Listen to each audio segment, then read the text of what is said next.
My wife smirked at 11 p.m. and said, "I slept with my boss and I'd do it again." I was sitting alone in my Phoenix apartment kitchen, slowly working through some leftover Chinese takeout when Cassandra walked through the door at 11:15. Her heels clicked against the hardwood with that kind of confidence that should have warned me something was coming. The smell of expensive wine and another man's cologne clung to her, like evidence she wasn't even trying to hide anymore. I looked up from my lo mein, chopsticks frozen halfway to my mouth, and watched her lean against the doorframe with that look I'd come to recognize over our 3 years of marriage, the look of someone who just made a decision that was about to ruin everything. "How was your client dinner?" I asked, though we both knew it wasn't really a question anymore. She'd been having these so-called business meetings at fancy Scottsdale restaurants for the past 2 months, always vague about marketing campaigns and brand strategies that never really added up when I did the math. "Actually, Jake, we need to talk about that." Her voice had that calm, rehearsed tone, like she'd practiced this whole conversation in the car before walking in. "I wasn't at a client dinner tonight. I was with Marcus. Marcus Rodriguez, her supervisor at the marketing firm where she'd been working for the past year and a half. I'd met him once, at the company Christmas party. Mid-40s, nice suits, the kind of guy who called everyone chief and thought his BMW made him interesting. I just kept chewing my noodles, waiting for whatever bomb she was about to drop next. "I've been sleeping with him," she said, watching my face like she was studying my reaction for some kind of psychology experiment. "For about 3 months now. And honestly, Jake, I'm not sorry about it. I'd do it again." Her words hung in the air between us. I took another slow, deliberate bite of my food. I could see the confusion starting to build in her eyes. This wasn't how she'd imagined this going. There was no yelling, no thrown dishes, no breakdown, no dramatic reaction that would let her play the victim or the passionate woman torn between two loves. I chewed, swallowed, and reached calmly for my glass of water. "Interesting timing," I said finally. "Did you plan this talk for after I'd already eaten? Or was that just coincidence?" Her smirk faltered. She'd expected tears, maybe anger, begging, something that would give her the emotional payoff she came for. Instead, she was getting the same quiet, calculated tone I used at work solving aerospace systems problems. "That's it?" she asked, her voice rising. "That's your reaction? I just told you I'm having an affair, and you're talking about dinner timing?" I set down my chopsticks and looked at her properly for the first time that night. "What reaction were you hoping for, Cassandra? Did you want me to fight Marcus for you? Beg you to choose me? Make some grand gesture to prove I love you more than he does?" She opened her mouth, then closed it again, thrown off by the question. "I thought you'd at least care enough to be upset," she said quietly. "I thought this mattered to you." I stood up, walked my empty container to the trash, taking my time. "It does matter to me," I said without turning around. "Just not in the way you think it does." When I faced her again, she was staring at me like I was some kind of puzzle she couldn't solve. "Marcus makes me feel alive, Jake. He takes risks, plans adventures, shows me things you never even think about. With him, I feel like I'm living instead of just existing in some comfortable routine." I nodded slowly, processing her words like data points. "And how long have you been planning to tell me this?" I asked. "I wasn't planning anything," she said quickly, but her eyes shifted slightly. I knew that look. She'd had the same tell since college, whenever she was constructing a story. It just happened tonight. "He said he loved me, and I realized I love him too. I needed to be honest with you." The lie was so smooth I almost admired it. Affairs don't just happen, not after 3 months. And women don't confess to their married bosses out of impulse. I walked back to the table and sat down again, calm as ever. "So what happens now?" I asked. "Are you leaving me for Marcus? Moving in with him? Or did you just come home to clear your conscience before continuing your double life?" Her confidence started to crumble. This wasn't how she'd pictured the scene. "I don't know yet," she admitted softly. "I wanted to see how you'd react first." And there it was, the truth. This wasn't about love or passion or finding herself. It was about testing limits, seeing how much she could get away with, keeping her options open while she decided which man gave her the better future. Something cold and calculating settled in my chest. The same clarity I got when solving an engineering problem.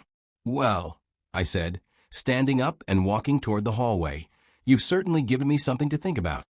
I paused at the doorway and looked back at her, standing there in the kitchen, confusion written all over her face. "Thanks for being honest, Cassandra. I appreciate knowing where I stand." And with that, I walked to our bedroom, closed the door quietly, and started planning the most methodical response of my entire life. The next morning, 6:47 a.m. I stood in the kitchen doorway, holding a single cup of coffee, while Cassandra walked out of the guest room, where she'd apparently spent the night. Her hair was a mess, makeup smudged under her eyes like war paint that had lost its battle. She came toward the kitchen island, the same spot where I usually had her breakfast waiting every morning. Greek yogurt with honey, fresh berries, and that expensive granola she ordered online. But today, the granite countertop was empty, except for my coffee mug and the sunlight streaming in through the windows. "Where's my coffee?" she asked, that familiar entitled tone still there. I raised my mug slightly, took a deliberate sip, and said, "Right here." Then I extended it toward her.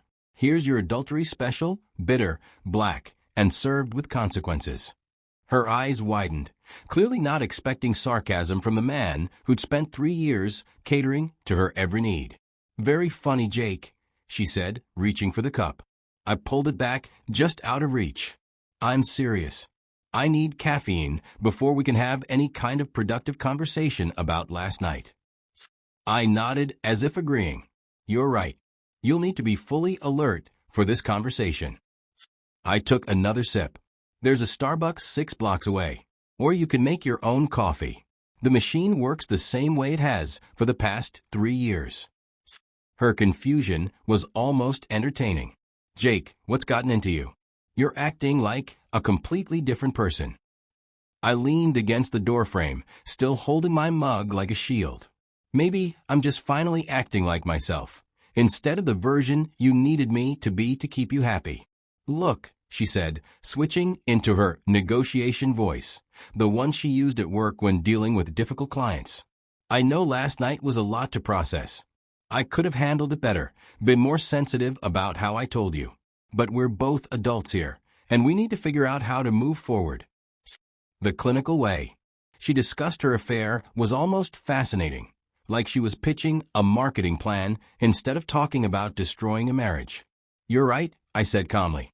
"We do need to figure out how to move forward. I've been thinking about that all night, actually." Her face brightened slightly. Maybe she thought I was about to suggest therapy or some kind of reconciliation. "I think the first step," I said, "is accepting that you've made your choice. You chose Marcus over our marriage, over our life, over the trust we built. And now, I get to make mine. Choice about how to respond." "Jake, it doesn't have to be that black and white," she said, stepping closer with that concerned look she always used when she wanted something. "People make mistakes. Marriages go through rough patches. What Marcus and I have doesn't necessarily mean what you and I have is over." The audacity of that statement almost made me laugh. She was seriously asking me to accept her ongoing affair as some kind of temporary marital hiccup. "So you're saying you want to keep sleeping with your boss while staying married to me?" I asked, just to make sure I was hearing her right. "Like some modern arrangement where I provide stability and he provides excitement." Her silence was enough of an answer, but I could see her mind working, trying to find a way to make that ridiculous idea sound fair and reasonable. "I'm saying maybe we rushed into marriage too young," she finally said. "Maybe we both need to explore what else is out there before we commit to spending the rest of our lives together. It doesn't have to mean we don't love each other." The mental gymnastics were impressive, somehow twisting her betrayal into a mutual journey of self-discovery that was supposed to benefit us both. "Interesting theory," I said, finishing my coffee and setting the empty mug on the counter. "There's just one problem with it. You've been exploring what's out there for 3 months without telling me. You made a unilateral decision about our marriage, and now you want me to pretend it was somehow collaborative." I walked past her toward the front door, grabbing my keys and work bag from the hall table. "Where are you going?" she called after me, panic creeping into her voice for the first time since she'd come home the night before. "We need to talk about this more. We need to figure out what happens next." I turned back to look at her standing in the kitchen, suddenly smaller, more uncertain than I'd seen her in years. "You're absolutely right," I said. "We do need to figure out what happens next. But here's the thing, Cassandra. You don't get to cheat on me for 3 months and then demand I fight for our marriage. You don't get to outsource your emotional and physical needs to another man and then ask me to compete for a position that's already filled." I opened the front door and paused. "You made your choice when you decided Marcus was worth more than our marriage vows. Now you get to live with the consequences of that choice." And with that, I walked out to my car and drove to work, leaving her alone in our apartment to think about exactly what those consequences might look like. At 2:30 p.m., I was sitting across from my friend Knox Williams in his cluttered cybersecurity office, watching him crack his knuckles like a pianist getting ready for Carnegie Hall. I explained everything to him with the calm detachment of someone briefing a mission commander. Knox had been my roommate during our master's program at Arizona State. Over the past 5 years, he'd built a digital forensics company that specialized in corporate espionage and divorce investigations.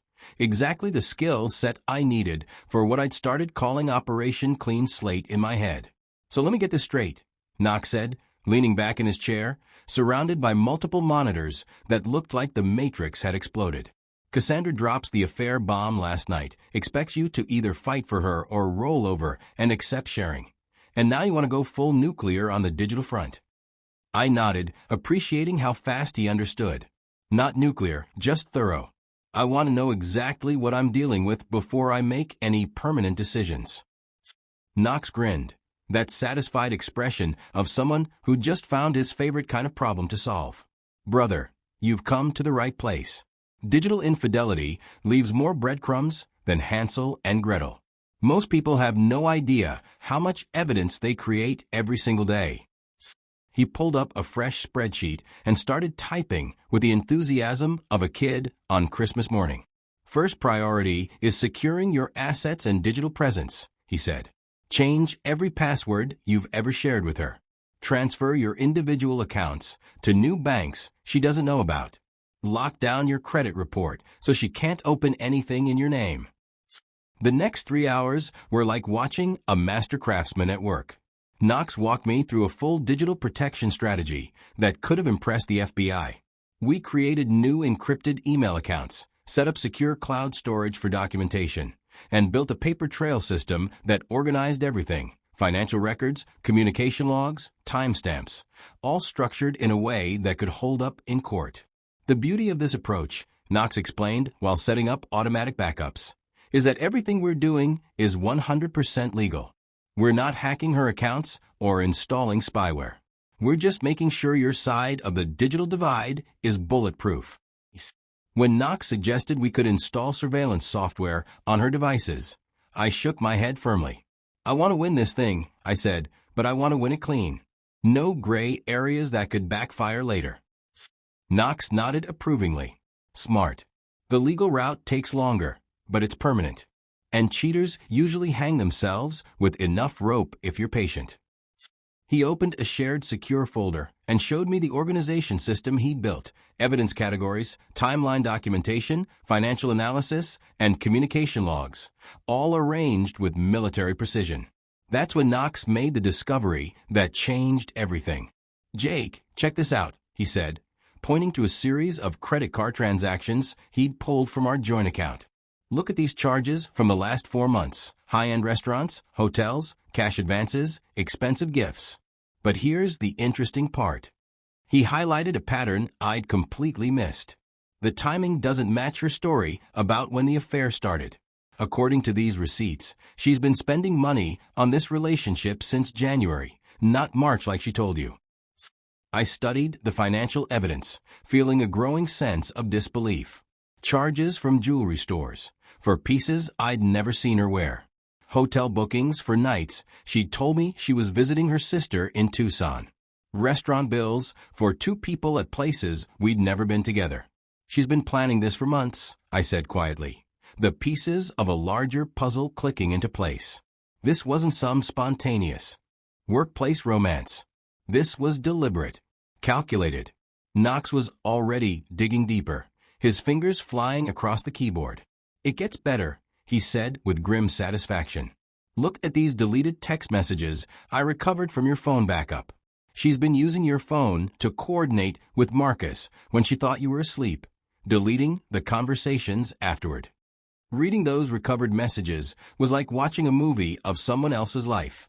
Intimate planning, financial discussions, explicit messages, all sent from my own phone while I slept 3 feet away. "Here's what really bothers me," Knox said, leaning back as he studied the data. "This level of deception takes serious planning. Most affairs are emotional decisions that spiral out of control. But this looks more like a business partnership with benefits." He turned his monitor toward me, showing a timeline that mapped every lie against the financial evidence. "She's been systematically building this relationship while keeping the marriage as cover. That's not just cheating, Jake, that's fraud." The scale of her deception was staggering when laid out in spreadsheets, timestamps, receipts, cross-referenced evidence. I'd been living with someone who had spent months constructing an entire double life, using our shared money to fund her affair while lying to my face every day. "What's our next move?"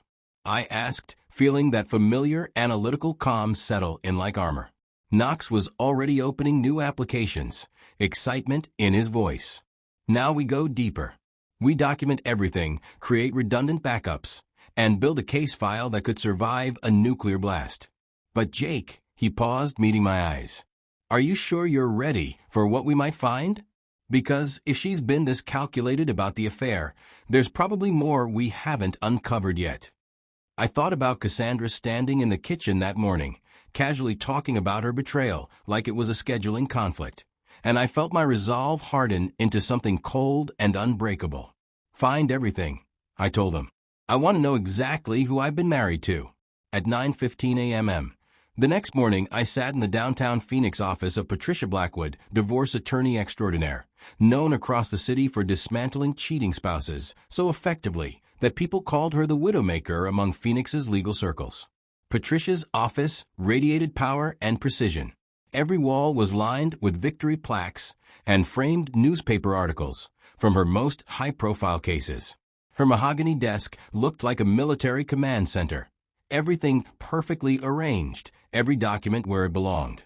Everything about her screamed competence and a ruthless dedication to her client's success. "Mr. Sullivan," she began, flipping through the thick folder of evidence Knox and I had compiled. Her reading glasses rested low on her nose as she studied the pages with the sharp focus of a general planning a siege. "I have to say, this is some of the most thorough documentation I've seen in my 23 years of practice. Most men come in here with hurt feelings and vague suspicions. You've brought me a complete intelligence dossier." She looked up from the papers with genuine admiration. "Your wife has no idea what's about to hit her." Patricia's initial assessment was both encouraging and sobering as she explained the legal battlefield we were about to enter. "Arizona is a no-fault divorce state," she said. "That means adultery doesn't directly affect property division, but it can absolutely influence spousal support." She tapped the folder. "With this evidence of financial deception and the timeline showing premeditated betrayal, we can argue that any spousal support would be inappropriate." Pulling out a yellow legal pad, she began jotting notes with surgical precision. "More importantly," she continued, "if she's been using marital assets to fund this affair, we can seek reimbursement for those expenses." From there, the conversation shifted into strategy mode. Patricia's mind worked like a tactician planning a full-scale operation, and it became immediately clear why she commanded such premium fees. "We're going to file for dissolution, citing irreconcilable differences," she said. "But we'll include a detailed accounting of marital asset misuse and ask the court to consider her financial infidelity when determining support." She leaned back slightly, her expression sharp. "The beauty of your documentation, Jake, is that it tells a story, not of momentary weakness, but of calculated deception. When I mentioned Marcus Rodriguez and his position as Cassandra's supervisor, Patricia's eyes narrowed. Her expression shifted from professional focus to something that looked almost predatory. "Wait, Marcus Rodriguez from Pinnacle Marketing Solutions," she asked, checking something on her computer screen. "Tall guy, expensive suits, drives a silver BMW?" I nodded, wondering how she knew those details. "I've handled 2 other cases involving that company in the past 18 months, she said, a knowing smile forming. "They have strict policies about workplace relationships, especially between supervisors and subordinates." Her smile widened, sharp, satisfied, the kind of look a general wears when they suddenly realize the enemy has exposed their flank. Pinnacle Marketing has a zero-tolerance policy for supervisor-subordinate relationships. It's meant to protect them from sexual harassment and favoritism claims. If their affair becomes public knowledge through the divorce proceedings, both Marcus and Cassandra could face immediate termination. She leaned forward, eyes glinting. "We're not just talking about divorce court anymore, Jake. We're talking about professional consequences, permanent ones." The implications hit me hard. Patricia explained how corporate relationship policies like Pinnacle's were designed to prevent exactly this kind of situation. "A supervisor having an affair with a subordinate," she said, "opens the company to massive liability exposure. Most firms would rather terminate both employees than risk a lawsuit from other workers claiming favoritism or a hostile work environment." She reached for a thick binder labeled Pinnacle Marketing Solutions and flipped it open. Inside were documents from previous cases she'd handled with the company. "Here's what's particularly interesting about your situation," she said, pointing to a highlighted section. "Pinnacle requires immediate disclosure of any romantic relationships between employees at different levels. Failure to disclose can result in termination for cause, which means no severance pay, no unemployment benefits, and a permanent black mark on their record." "So you're saying that by not disclosing their relationship, they've both violated company policy in a way that could cost them their jobs?" I asked, trying to process what she was telling me. Patricia nodded with quiet satisfaction. "Exactly. And here's the beautiful part. Once we file the divorce papers citing adultery, with specific dates and evidence, those documents become public record. Pinnacle's HR department will almost certainly find out, either through their routine background checks or employee notifications." The strategy was evolving fast, shifting from a simple divorce to something that looked a lot like corporate warfare. "What we're going to do," Patricia continued, "is build a comprehensive case that addresses not just the end of your marriage, but the broader consequences of your wife's choices. We'll include a detailed timeline showing how she used marital assets to fund an affair that violated her employer's policies, putting both her income and Marcus's income at risk. Her final recommendation sealed my decision to hire her immediately. I want to include a clause about moral turpitude," she said, "to argue that Cassandra's actions show a pattern of deception and financial irresponsibility that makes any spousal support inappropriate. Combined with the workplace violations and evidence of premeditated deception, we can paint a picture of someone who made deliberate decisions that destroyed not only her marriage, but possibly her own career." I signed the retainer agreement and gave Patricia authorization to begin immediately. As she gathered the papers, she offered one last piece of advice, one that would later prove prophetic. "Jake," she said, "prepare yourself for the possibility that your wife's affair might only be the tip of the iceberg. In my experience, people who are capable of this level of deception usually have other secrets. Don't be surprised if we uncover more as we dig deeper." I thought about what Knox had said earlier, that there was probably more we hadn't found yet, and realized Patricia and my cybersecurity expert were thinking along the same lines. "Whatever we find," I told her quietly, "I want to know about it, no matter how bad it gets." Patricia's smile returned, calm, confident, and just a little dangerous. "Mr. Sullivan," she said, "this is going to be a very satisfying case to win." 3 days later, I sat in a rental car parked across the street from Solace Coffee House in downtown Scottsdale at exactly 3:47 p.m. I was armed with professional-grade camera gear that Knox had borrowed from one of his surveillance contacts, and a gnawing suspicion that Cassandra's affair was more complicated than we'd thought. I'd been following her for 2 hours, expecting to document another romantic rendezvous with Marcus for our evidence file. But what I saw instead was something completely different. Cassandra was sitting across from a middle-aged man in an expensive suit, definitely not Marcus, and the energy between them wasn't romantic. It was tense, businesslike, serious. The man had arrived first, choosing a corner table that gave him a full view of every entrance. Classic behavior for someone trained to notice exits and threats. When Cassandra walked in 20 minutes later, she scanned the cafe twice before approaching him. Her movements were careful, deliberate, nervous in a way I'd never seen before. Through my telephoto lens, I saw her hands trembling slightly as she sat down. The conversation that followed wasn't flirtatious. It was strategic. She wasn't smiling or laughing. She was negotiating. I adjusted the focus on my camera and started taking photos, my pulse climbing with every frame. The man slid a manila envelope across the table. Cassandra pulled what looked like financial documents from her purse. They exchanged papers. He made notes. Then, together, they studied something on her phone screen with laser focus. It was methodical, organized, calculated. Then the man pulled out a digital recorder and set it on the table. My heart sank as realization hit me like a punch. Cassandra wasn't just cheating on me. She was building a case against me. The man across from her wasn't a lover. He was a private investigator. She'd hired him to dig into my life, document my behavior, and gather evidence she could use to craft her version of the story. She'd been 3 steps ahead the entire time, planning her escape while I was still reeling from her confession. Through the lens, I saw her pointing at specific entries in what looked like a financial ledger, explaining something to him as he nodded and scribbled notes. She was clearly reframing my financial support, turning it from generosity into something controlling or manipulative. The irony was staggering. She was using her own affair as a smokescreen, pretending to be the victim while I was the villain.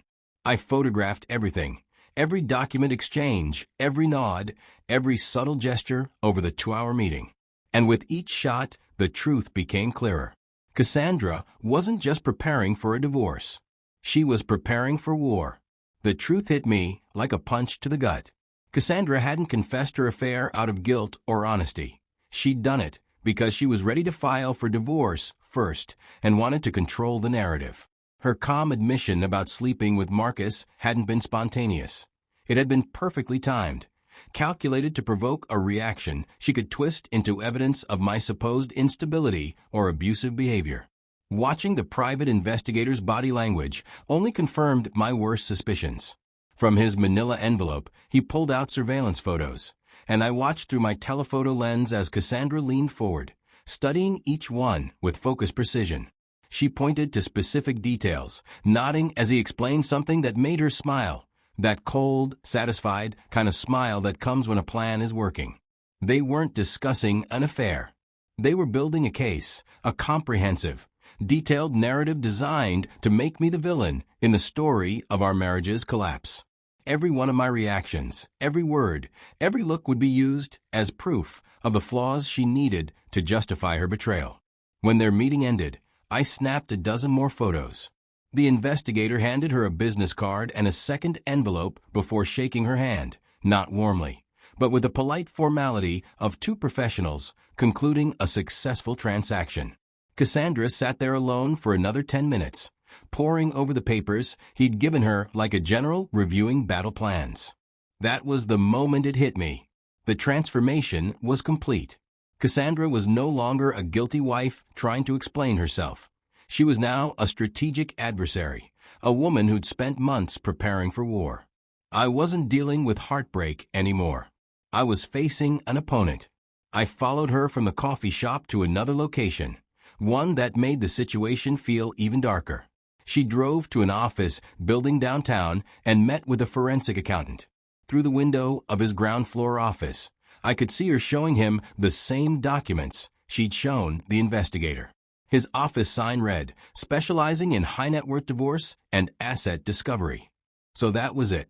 She was analyzing our finances, getting professional opinions, possibly searching for hidden assets or irregularities she could weaponize against me. She was building an entire operation, and I had no idea. The scale of her preparation was staggering.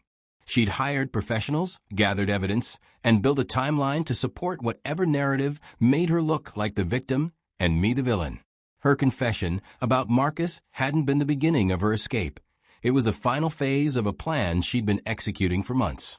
Driving home later, my camera bag full of incriminating photos, my head spinning with implications. One realization cut through everything. Cassandra had underestimated one crucial detail in her elaborate plan. She assumed I would react emotionally to her confession, that I'd lose control, give her the evidence she needed to prove her victim narrative. But my calm, controlled response had thrown off her script completely. Instead of chaos, she now had a problem. A husband who knew exactly what she was doing and was quietly watching her play her hand. Knox was going to have a field day with this new intelligence. And Patricia? Patricia would turn Cassandra's own investigation against her with a kind of legal jiu-jitsu that would make Sun Tzu proud. My wife thought she was playing chess while I was stuck playing checkers. But she just revealed her entire strategy, and I was about to flip the board and change the rules of engagement completely.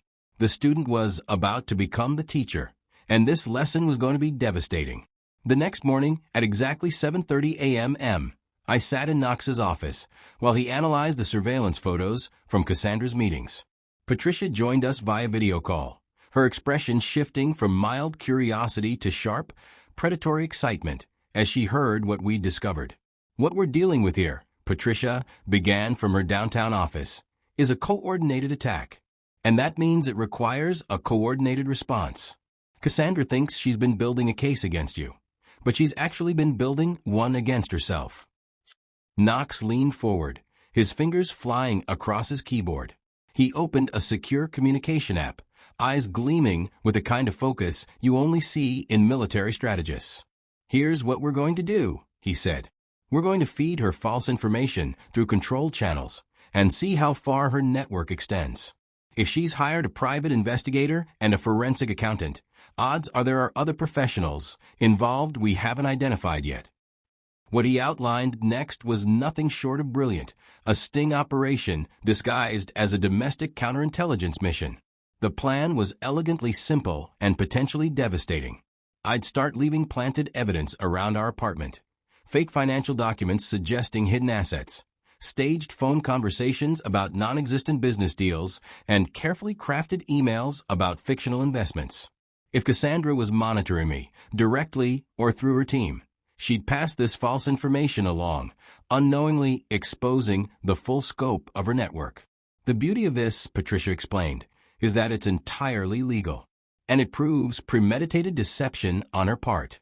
Once we show in court that she was secretly investigating you while pretending to reconcile, her entire credibility collapses.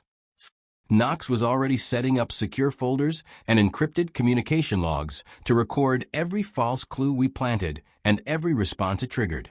Within 2 days, our counter-operation was producing results that exceeded even Knox's most optimistic expectations.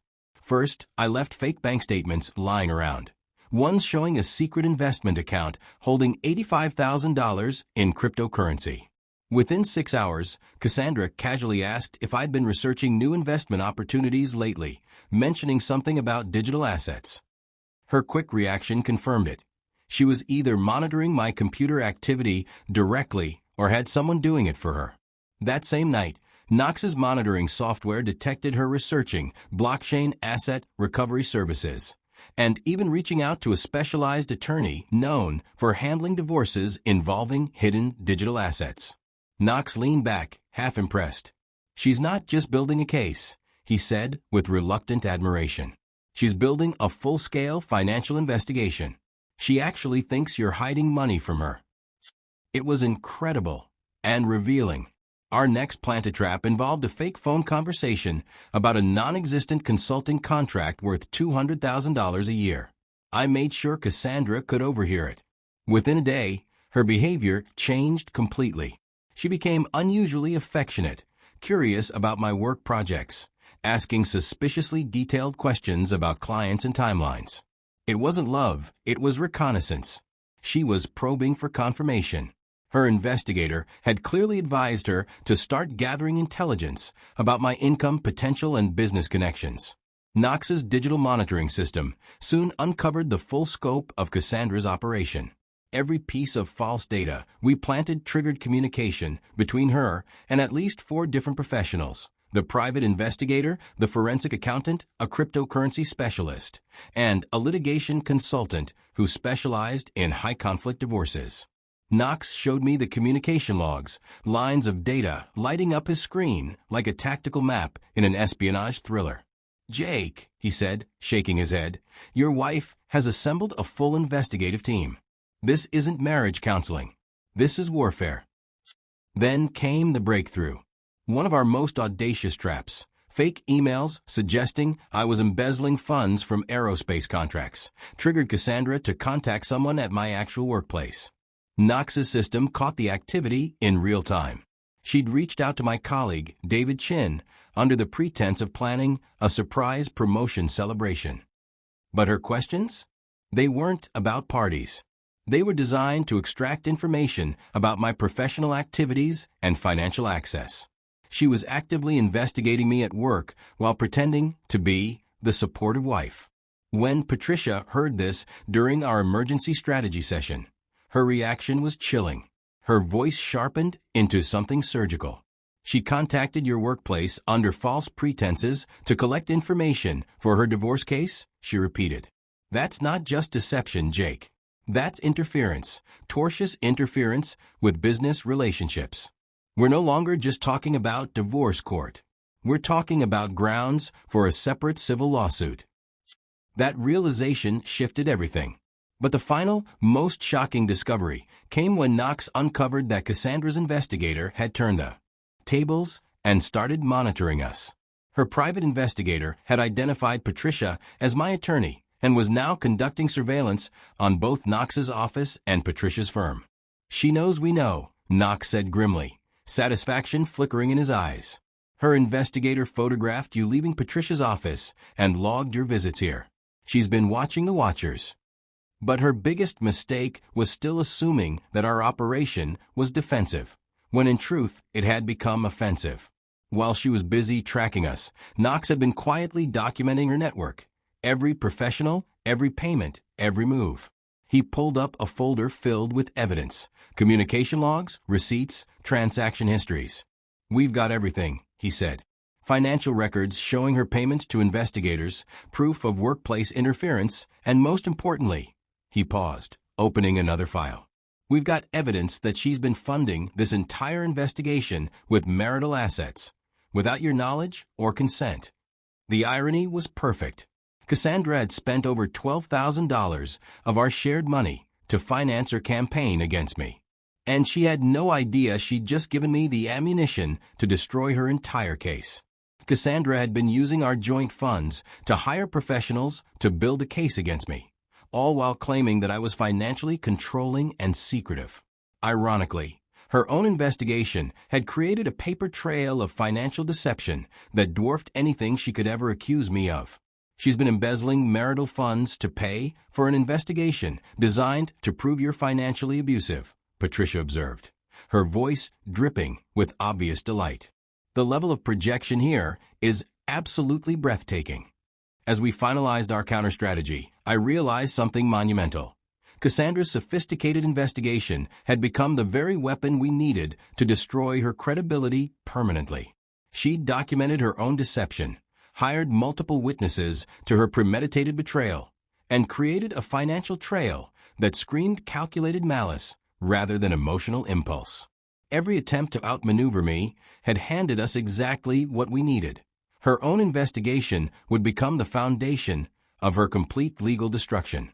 2 weeks later, I found myself at the federal courthouse at 9 a.m. What should have been a routine divorce proceeding now transformed into a spectacle of epic proportions. FBI Special Agent Jennifer Walsh was meticulously setting up evidence displays, while Patricia organized our case file, which had evolved far beyond marital dissolution into something resembling a white-collar crime prosecution. The discovery Knox and I had made 3 days earlier changed everything. Cassandra and Marcus weren't just having an affair. They were running an elaborate embezzlement scheme, using their romantic relationship as cover to steal over $200,000 from Pinnacle Marketing's client accounts. The breakthrough had come when Knox's analysis of our planted false information revealed that Marcus was feeding Cassandra's investigator details about my fictional cryptocurrency holdings. Their plan? To claim these non-existent assets as marital property during divorce proceedings. But Knox's deeper dive into Marcus' digital footprint revealed something far more sinister. A pattern of client billing irregularities perfectly aligned with the timeline of their affair. They'd been creating fake marketing campaigns and pocketing the client payments. Agent Walsh was surprisingly enthusiastic when Patricia contacted the FBI's white-collar crime division with our compiled evidence. "What you've uncovered," she explained to the packed courtroom, "is a sophisticated fraud operation that exploited workplace relationships to steal from multiple corporate clients over an 8-month period. The defendants coordinated financial crimes while using their romantic involvement to maintain plausible deniability." Patricia's presentation was pure legal theater, reframing Cassandra's affair confession as part of a larger criminal conspiracy rather than mere marital infidelity.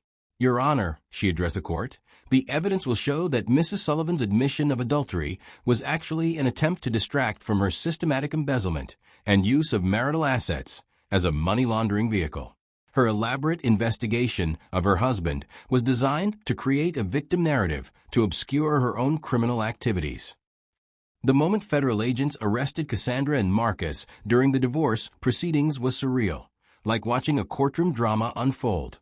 Only the script had been rewritten by reality itself. Cassandra's confident, smug expression crumbled into sheer panic as Agent Walsh read the charges. Wire fraud, money laundering, conspiracy to commit theft, and racketeering.